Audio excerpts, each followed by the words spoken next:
one of the features of slavevoyages.org since about 2019 has been a separate database on that traffic.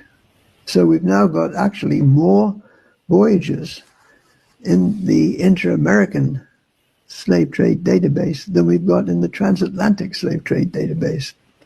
Now, these voyages, of course, were much smaller, and sometimes it was just one or two people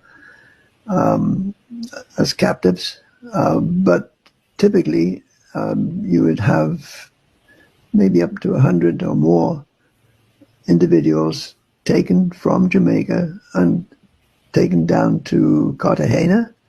And most of them, of course, ended up ultimately in the silver-producing regions because the traffic took them not only to Cartagena, but across into the Pacific, and then a separate voyage down to what is now Peru and Bolivia. And that, the facts are there. I mean, the data is there. We have close to 40,000 voyages now, sailing, operating in the inter-American database. So it's just that people haven't taken on board what the implications of this movement amount to.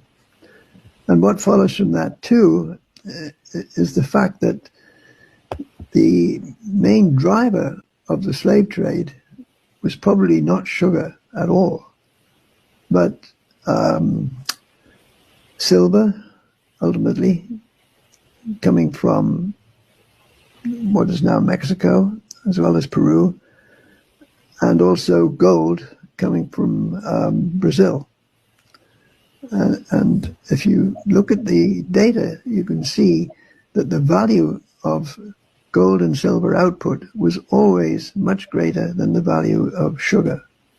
I'm happy that we're having this discussion because I remember reading your book. I even looked at the footnotes and you made a point about cotton.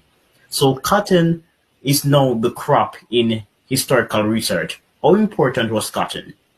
It was critically important in the 19th century, but it was not in any sense dependent on the slave trade.